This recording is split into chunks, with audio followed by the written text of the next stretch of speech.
महादेव एक गरीब बूढ़ा मछुआरा था।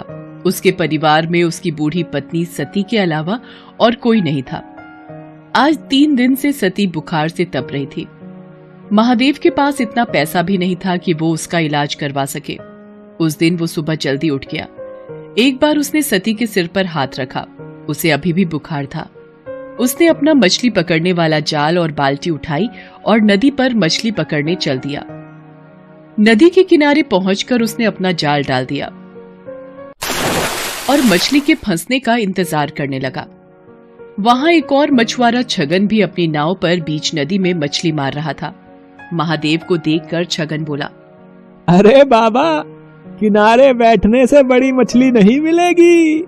नदी के थोड़ा अंदर आओ तो हो सकता है कि कोई बड़ी मछली फंस जाए है? नहीं बेटा, ना तो मेरे पास नाव है और न शरीर में ताकत जो मैं नदी में जाकर मछली पकड़ सकूं। अब सब कुछ भगवान के ऊपर है। उन्होंने चाहा तो मुझे बड़ी मछली जरूर मिलेगी। छगन ताने मारता हुआ बोला, तो फिर बैठे रहो घाट को पकड़ के। भगवान तुम्हारे लिए लाल परी मछली भेजेंगे। लाल परी एक बहुत ही नायाब मछली होती है जिसकी कीमत लाखों में होती है। ऐसी मछली किसी भाग्यवान को ही मिलती है। एक बार जिसे लाल परी मिल जाती है उसकी किस्मत ही चमक जाती है।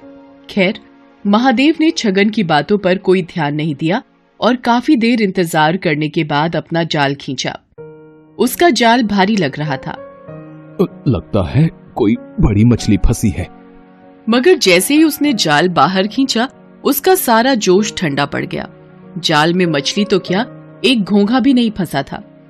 उसकी जगह उसमें ढेर सारा कचरा जैसे प्लास्टिक की बोतलें, सड़े पुराने जूते और चप्पल फंसे थे। ये देखकर छगन जोर से ठहाका लगाकर हंस पड़ा और बोला, अरे वाह बाबा वाह, बहुत बड़ा खजाना हाथ लग गया है तुम्हारे। इसी तरह रोज खजाना मिलता रहा तो एक दिन तुम जल्दी ही रईस बन जाओगे। महादेव ने फिर उसकी बात पर कोई ध्यान नहीं दिया, बस मन ही मन बोला, हे भगवान, कैसे लोग हैं तुम्हारी दुनिया के। जो नदी हमें पीने को पानी और खाना देती है उसमें लोग न जाने क्या क्या गंदगी डाल देते हैं। इतना सोचकर उसने फिर से जाल डाला। इस बार उसके जाल में थोड़ी सी छोटी मछलियां फंस गई। लगातार मेहनत करने से महादेव का बूढ़ा शरीर थक गया था, इसलिए जो मछलियां फंसी थीं उन्हें समेटकर महादेव बाजार चल पड़ा। दिन भर महादेव ग्राहकों का इंतजार करता रहा, मगर छोटी मछलियां होने के कारण उससे मछली खरीदने कोई नहीं आया। बाकी के मछुआरे बड़ी बड़ी मछलियां पकड़ कर लाए थे। उनकी सारी मछलियां देखते ही देखते बिक गई। हे भगवान, शाम होने को आई है। अब तो बाजार भी उठने लगा है। एक भी ग्राहक नहीं आया। सोचा था थोड़ा सा पैसा आ जाएगा तो सत्ती के लिए खाना और दवाइयां लेता जाऊंगा। बेचारी बुखार से तड़प रही है। अभी महादेव ये सोच ही रहा था कि वहां एक आदमी आया और उससे बोला, बाबा, ये मछलियां कितने की हैं? बेटा, ये हैं तो 200 रुपए की, मगर मैं तुम्हें 150 में दे दूंगा। 150 तो महंगा है। मैं तो इनके केवल 100 रुपए दे सकता हूं। वैसे भी बाजार बंद होने वाला है। अब कोई तुम्हारी मछलियां खरीदने से तो रहा, इससे पहले कि ये सब सड़ जाएं, इन्हें तुम मुझे 100 रुपए में दे दो। मरता क्या न करता। आखिर महादेव को 100 रुपयों में उसे सारी मछलियां देनी पड़ी। बाजार भी तब तक उठ चुका था। महादेव ने अपनी दुकान समेटी और वहां से घर चल दिया। अभी वो बाजार से निकल भी नहीं पाया था कि उसके कानों में एक आवाज आई, बाबा, इस कंगले की भी सुनते जाना। 3 दिन से कुछ नहीं खाया बाबा। दया करो बाबा, मुझ पर दया करो। महादेव ने मुड़कर देखा। एक अंधा अपाहिज सड़क के किनारे पड़ा कराह रहा था। उसकी दोनों आंखें खराब थीं और दोनों पैर भी बेजान थे, जैसे 2 सूखे डंठल हों। महादेव को उस पर दया आ गई। उसने अपनी फटी हुई चादर उस अपाहिज को ओढ़ा दी और पास की एक दुकान से थोड़ा सा खाने का सामान लाकर उस अपाहिज को देता हुआ बोला, अब लो, खा लो। तुमने मुझ अपाहिज पर इतनी दया दिखाई, तुम कौन हो बाबा? महादेव उसे अपने बारे में बताता है। तब अपाहिज अपनी झोली से कुछ दाने निकालकर उसे देते हुए कहता है, तुमने बिना किसी स्वार्थ के एक कंगले की मदद की है बाबा। भगवान तुम्हें इसका फल जरूर देगा। लो ये दाने रख लो। कल जाल डालने से पहले इन दानों को नदी में छिड़क देना। महादेव ने दाने लेकर अपने पास रखे और अपनी फटी चादर उस अपाहिज को अच्छी तरह उड़ाकर वहां से घर चलाया। घर पहुंचने पर उसने देखा कि सती की तबीयत अब कुछ ठीक थी। ये देखकर महादेव को थोड़ी राहत मिली। उसने खाना बनाना शुरू किया। उसने अपने लिए थोड़ी सी मछलियां बचा कर रखी थी। उन मछलियों के साथ उसने आज खरीदे हुए थोड़े से चावल और आलू बनाए और सती को खिलाया। सती को खिलाकर सुलाने के बाद जैसे ही वो खाने बैठा, तभी वहां गांव का कुत्ता कालू आ गया। कालू को देखते ही महादेव के चेहरे पर मुस्कान तैर गई। वो कालू को पुचकारते हुए बोला, क्यों कालू बेटा, भूख लगी है? ठहर, अभी तुझे खाना देता हूँ। इसके बाद महादेव ने अपने बचे हुए खाने में से एक हिस्सा कालू के सामने डाल दिया। एक अरसे से महादेव ऐसा ही करता रहा था। वो जब भी खाने बैठता तब कालू वहां आता और महादेव कालू के साथ मिलावट कर खाना खाता। खाना खाकर कालू वहां से चला गया और महादेव भी भगवान का नाम लेकर सो गया। अगली सुबह वो फिर अपना जाल लेकर मछली पकड़ने चल दिया। नदी किनारे पहुंचकर उसे उन दानों की याद आई जो कल अपाहिज ने उसे दिए थे। उसने उन दानों को नदी में बिखेर दिया और फिर वहां अपना जाल डाल दिया। अभी थोड़ी ही देर हुए थे कि अचानक लगा जैसे जाल में कोई भारी चीज फंसी है। महादेव जाल को खींचने लगा, मगर बूढ़ा होने के कारण उससे जाल खींचा नहीं जा रहा था। जैसे तैसे काफी देर की मेहनत के बाद उसने जाल बाहर निकाला। जाल को देखते ही उसकी आंखें चौंधी आ गई। जाल में एक बड़ी सी लाल परी मछली फंसी थी। छगन मछुआरा भी ये सब देख रहा था। लाल परी को देखते ही उसकी आंखें आश्चर्य से फट पड़ी। उसने मन ही मन सोचा, अरे बाप रे, इतनी बड़ी लाल परी है? अगर ये मुझे मिल जाए तो हफ्ते भर की कमाई एक ही दिन में हो जाए। इस बुढ़े से किसी भी तरह ये मछली छीन लेनी चाहिए। उधर छगन की दुष्टता से अनजान महादेव किसी तरह उस मछली को उठाकर वहां से जा रहा था। तभी उसे एक तेज धक्का लगा और वो बुरी तरह जमीन पर गिर पड़ा। मछली भी उसके हाथ से छूट गई। उसे छगन ने धक्का दिया था। उसके गिरते ही छगन तेजी से लाल परी को उठाकर भागा। महादेव चिल्लाया, अरे अरे चोर चोर, पकड़ो पकड़ो, वो मेरी मछली लेकर भागा जा रहा है, कोई पकड़ो उसे।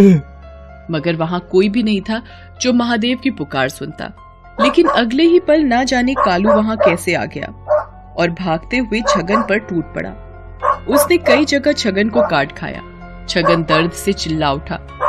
उसका चिल्लाना सुनकर आसपास के रहने वाले लोग वहां भागे आए। इतने सारे लोगों के सामने अपनी पोल खुलने के डर से छगन लाल परी को वहीं छोड़कर भाग गया। तब तक महादेव भी वहां पहुंच गया। लोगों ने उस मछली को महादेव को सौंप दिया। मछली बहुत बड़ी है, इसे काटकर इसका थोड़ा सा हिस्सा मैं अपने लिए भी रख लूं तो भी बाकी हिस्सों की बाजार में अच्छी कीमत मिल जाएगी मुझे।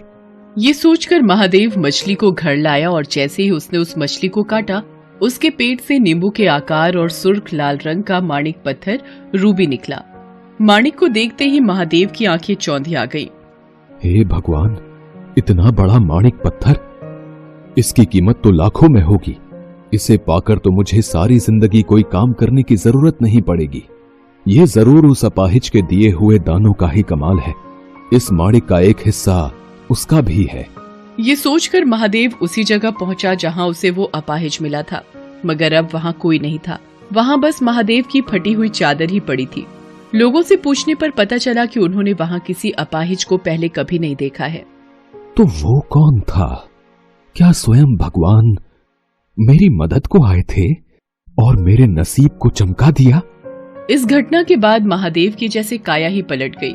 अब उसके जीवन में किसी चीज की कोई कमी न रही। वो अपनी पत्नी सती और कुत्ते कालू के साथ सुखपूर्वक जीवन बिताने लगा। साथ ही साथ दिल खोलकर दीन दुखियों की मदद भी करने लगा। ना जाने किसी दिन दुखी के भेष में कौन मिल जाए।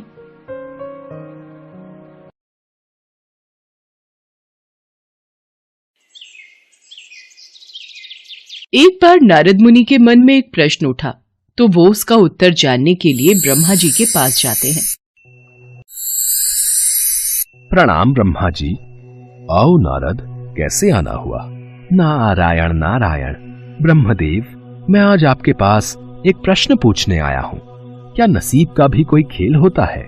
क्या मनुष्य के नसीब का भी कोई महत्व होता है? बिल्कुल देवर्षि नारद, मनुष्य का नसीब उसका भूतकाल, वर्तमान काल और भविष्य काल तीनों में ही महत्व रखता है। वो कैसे ब्रह्मदेव?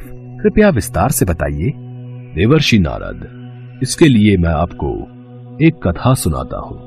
सोहन नगर में दयानंद नाम के एक बहुत बड़े ज्योतिष रहा करते थे। उनके पास ऐसी विद्या शक्ति थी कि वो सबका भविष्य पढ़कर बता देते थे। एक बार ज्योतिष दयानंद अपने पास आए एक व्यक्ति का हाथ देख रहे थे।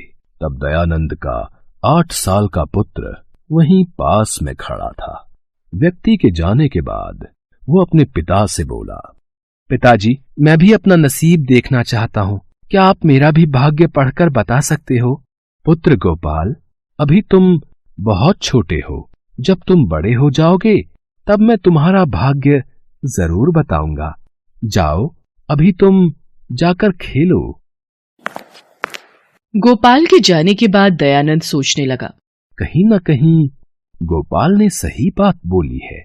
जब मैं सबका भविष्य बता सकता हूं तो क्यों ना अपने बेटे गोपाल का भविष्य भी देख लूं।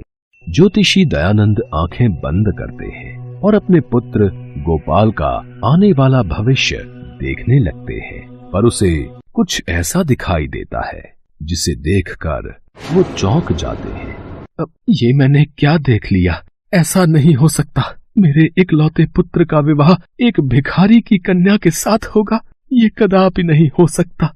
मैं ऐसा कभी नहीं होने दूंगा। मैं भाग्य देख सकता हूँ तो मैं भाग्य को बदल भी सकता हूँ। मैं अपने पुत्र का आने वाला नसीब ही बदल दूंगा। उसके पश्चात क्या हुआ ब्रह्मदेव? जब ज्योतिषी दयानंद ने अपने पुत्र का भाग्य देखा तो वो एक पल भी बिना देर किए उस गरीब के घर पहुंचा। दयानंद जानता था कि उस गरीब मजदूर के घर पहले ही 5 कन्याओं का जन्म हो चुका है और अब एक और कन्या ने जन्म लिया है। मैंने आपको पहचाना नहीं। आप कौन हैं? तुम मुझे नहीं जानते, पर मैं तुम्हें अच्छी तरह जानता हूँ। तुम बहुत दुखी और लाचार हो। आप बिल्कुल सही कह रहे हैं। मेरे घर में पहले ही 5 बच्चे थे, अब एक और कन्या ने जन्म लिया है। मैं अपने बच्चों का पालन पोषण कैसे करूं, इसी दुविधा में हूँ। मैं अकेला कितना कमा लूंगा। अगर मुझे किसी की मदद मिल जाती तो बड़ा उपकार होता। इसीलिए मैं तुम्हारे पास आया हूँ। मैं तुम्हारी मदद करना चाहता हूँ।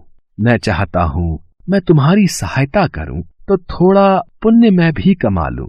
मेरा इकलौता बेटा है, पर मेरी कोई कन्या नहीं है। इसलिए मैं तुम्हारी कन्या को गोद लेना चाहता हूँ, जिससे तुम्हारी परेशानी भी हल हो जाएगी और मेरी भी। मेरे पास धन दौलत संपत्ति की कोई कमी नहीं है। तुम्हारी कन्या मेरे घर राज करेगी। तुम मुझे अपनी कन्या दे दो, मैं उसे बेटी की तरह पालूंगा। दयानंद ने गरीब की मजबूरी का फायदा उठाया और गरीब बेचारा भी क्या करता, उसके पास इतना खाने को नहीं था कि वो अपने सभी बच्चों का पालन पोषण कर सके।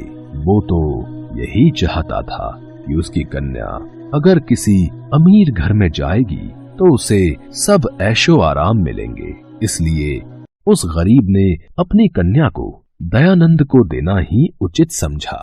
आपने तो मेरी मुश्किल आसान कर दी। मेरी कन्या इतने बड़े घर में रहेगी तो मेरे ऊपर भी तो बहुत उपकार होगा। यहाँ रहेगी तो गरीबी में भूखी प्यासी मर जाएगी, पर आपके यहाँ उसका अच्छे से लालन पालन होगा। मैं अभी अपनी कन्या को लेकर आता हूँ।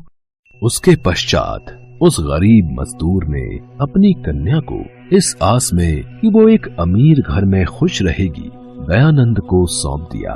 पर दयानंद के मन में तो कुछ और ही पाप पनप रहा था। वो उस कन्या को लेकर एक तालाब पर पहुंचा। मैं इस कन्या को अपने घर की बहू कभी नहीं बनने दूंगा।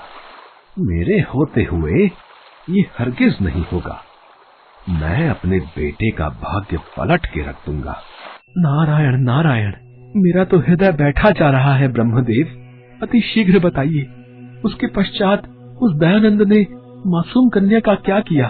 दयानंद ने अपने पुत्र का भाग्य पलटने के लिए उस कन्या को तालाब में फेंक दिया और वहां से हंसता हुआ वापस चला गया। पर ये कहावत भी सही है कि जिसको राखे साइयां मार सके न कोई। उस तालाब में कमल के पुष्प थे, उन्हीं में से एक कमल का पुष्प तालाब में बह रहा था। कन्या तैरती हुई उस पुष्प के ऊपर आ जाती है और पुष्प के साथ ही बहने लगती है। तभी तालाब में एक मछुआरा मछलियां पकड़ने आता है। अरे ये कमल के फूल के ऊपर क्या है? इतना छोटा बच्चा, ये किसने बेरहमी से इस तालाब में फेंक दिया? ये तो रो रहा है, मैं इसे घर ले जाता हूँ। पता नहीं कैसे माता पिता हैं जो अपने बच्चों को पैदा करके फेंक देते हैं। इतना सुंदर और मासूम बच्चा है, इसे घर ले जाता हूँ। भगवान, मेरी भी कोई संतान नहीं है, इसे आपका आशीर्वाद समझकर मैं ही इसे पाल पोस कर बड़ा करूंगा। और फिर वो मछुआरा उस बच्चे को अपने घर ले जाता है। ऐसे ही समय करवट लेता है और 20 साल बीत जाते हैं। दयानंद का पुत्र गोपाल अब बड़ा हो गया था। चलते चलते प्यास लग रही है, प्यास से गला भी सूख रहा है। वो सामने झोपड़ी दिखाई दे रही है, एक बार वहां चलकर पूछता हूँ, शायद पीने का पानी मिल जाए। सुनिए, कोई है? जी कहिए, मैं आपकी क्या सेवा कर सकती हूँ? कितनी सुंदर कन्या है, इसके चेहरे से तो मेरी नजरें ही नहीं हट रही हैं। बोलिए, क्या चाहिए? जी, मुझे पीने का थोड़ा पानी मिल सकता है? आप यहीं रुकिए, मैं अभी पानी लेकर आती हूँ। आपका नाम क्या है? जी, मेरा नाम सुनंदा है। सुनंदा, अगर तुम मेरी एक बात का बुरा ना मानो तो एक ही नजर में मानो मुझे तुमसे प्रेम हो गया है। अगर तुम चाहो तो मैं तुम्हें पत्नी का दर्जा देकर तुमसे विवाह करना चाहता हूँ। पर बेटा, हम लोग तो बहुत गरीब हैं। तुम मेरी कन्या के साथ विवाह करोगे तो तुम्हारे परिवार वालों को कोई आपत्ति तो नहीं होगी ना? मैं आपके आशीर्वाद से इसी समय विवाह करके सुनंदा को अपनी पत्नी बनाकर ले जाऊंगा। मेरे होते हुए सुनंदा को किसी बात की कोई तकलीफ नहीं होगी। और फिर मछुआरे ने अपनी कन्या का विवाह गोपाल के साथ कर दिया। जब सुनंदा को लेकर घर पहुंचा तो दयानंद उसे देखकर बहुत गुस्से में आ गया। गोपाल, तू विवाह करके आ गया और ये किसे ले आया है? इस लड़की के परिवार के बारे में कुछ भी अता पता किए बिना तूने इतना बड़ा कदम कैसे उठा लिया? पिताजी, सुनंदा के पिताजी ने मुझे विवाह से पूर्व सब कुछ सच सच बता दिया था। इनकी यही बात मुझे बहुत पसंद आई।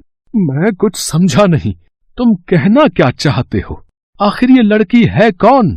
मेरे पिताजी एक मछुआरे हैं जिन्होंने मुझे पाल पोस कर बड़ा किया। आज से 20 साल पहले मैं उन्हें एक तालाब में सफेद कपड़े में कमल के फूल पर तैरती हुई मिली थी। उसके पश्चात उन्होंने मेरी जान बचाई और मुझे अपनी बेटी बनाकर मेरा पालन पोषण किया। ये लड़की क्या कह रही है? ये तो वही लड़की है जिसे आज से 20 साल पहले मैंने ही सफेद कपड़े में लपेटकर तालाब में फेंका था। सर्वनाश, ये सब क्या हो गया? पर अभी भी मेरे पास समय है, मैं इसे जान से मार दूंगा, फिर तो भाग्य पलट सकता हूं। दयानंद के मन में एक बार पाप युक्ति फिर से जन्म लेती है। दोपहर के वक्त जब गोपाल काम पर गया होता है तो पीछे से सुनंदा घर पर अकेली होती है। यही मौका है इससे पीछा छुड़ाने का। सुनंदा कक्ष में सो रही है, ये सांप इसके कक्ष में छोड़ देता हूं। सांप इसे काटेगा तो ये मृत्यु को प्राप्त हो जाएगी और इसके मरने के पश्चात मेरे पुत्र का किसी अच्छे घर में विवाह कर दूंगा। सांप को पिटारे में से निकाल लेता हूं। नारायण नारायण, फिर क्या हुआ ब्रह्मदेव? क्या दयानंद की ये कुटिल युक्ति काम कर गई? क्या सांप ने सुनंदा को काट लिया और वो मृत्यु को प्राप्त हो गई? देवर्षि नारद, आप जानते हैं, यदि कोई व्यक्ति पाप कर्म करने लगता है तो उसका पाप कर्म उसी पर भारी पड़ जाता है। जैसे ही दयानंद ने पिटारे में से सांप को बाहर निकाला, सांप ने दयानंद के हाथ पर डंक मार दिया और दयानंद दर्द से कराहने लगा। अरे कोई बचाओ, मुझे सांप ने काट लिया, कोई मेरी रक्षा करो। ये तो पिताजी की आवाज है। अरे इनको तो सांप ने काट लिया। घबराइए मत पिताजी, आपको कुछ नहीं होगा, मैं आपको बचाऊंगी। सुनंदा ने अपनी जान की परवाह किए बिना दयानंद के हाथ से सांप का सारा जहर चूस कर निकाल दिया। इतनी देर में गोपाल भी घर आ जाता है और वो वैद्य को बुलाता है। कुछ देर बाद दयानंद को जब होश आता है, दयानंद जी, आपको भगवान का शुक्रगुजार होना चाहिए कि उन्होंने आपको इतनी होनहार बहू दी। आज इसी की वजह से आपकी जान बच पाई है। आपकी बहू सुनंदा ने आपके हाथ से सांप का सारा जहर निकाल दिया। जिस लड़की को मैं सदैव मारने के प्रयास में लगा रहता था, आज उसी ने मेरी जान बचाई। भगवान, मुझे क्षमा कर देना। मेरे भाग्य में इतनी अच्छी बहू लिखी थी और मैं इसी अच्छे भाग्य को पलटने जा रहा था। बहू, मुझे क्षमा कर दो। मैंने तुम्हारे साथ बहुत बुरा बर्ताव किया। तुम दोनों सदा खुश रहो मेरे बच्चों। दयानंद को अपनी गलती का एहसास हो गया और उसने अपने बेटा बहू को आशीर्वाद देते हुए खुशी खुशी अपना लिया।